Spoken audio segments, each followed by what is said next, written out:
Chers amis du Grain des mots, où êtes-vous? Où sommes-nous passés depuis ces temps qui nous semblent déjà anciens? Qui sommes-nous devenus? Il serait faux de dire que le lecteur manque à l'écrivain, et je crois que la réciproque est tout aussi exacte. Sourire. L'écrivain a vocation à disparaître. Aussi cette période n'a été qu'une mise en scène un peu plus rigoureuse que ce que je vis habituellement, puisque vous le savez, rencontrer ses lecteurs ne nous est permis qu'une fois le livre publié, ou presque. Ressourire. Ce qui vous a sans doute le plus manqué, c'est de pousser la porte de votre librairie et d'évoluer dans un lieu complice, sans que vous ne soyez obligé de ne rien essayer en cabine.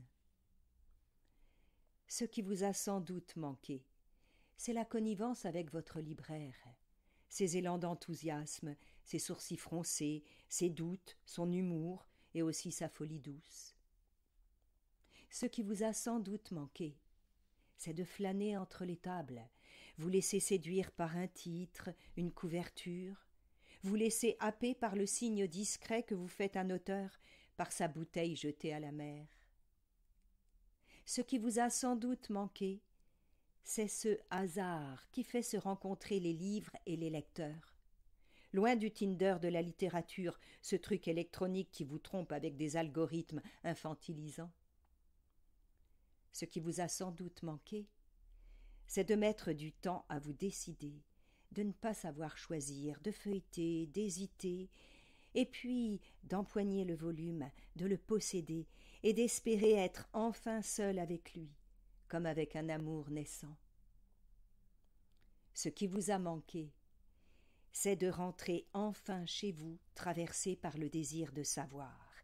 Est-ce que ça va coller? Est-ce que ce livre a quelque chose dans le ventre? Va-t-il savoir vous parler? Va-t-il vous emmener, vous apprendre, vous ouvrir les yeux, vous consoler? Va-t-il changer quelque chose en vous? J'espère que vous êtes toujours là, même si vous étiez devenu invisible, et que les raisons qui vous poussaient à entrer au Grain des mots sont plus vives que jamais. Les livres et les écrivains avancent masqués, vous le savez.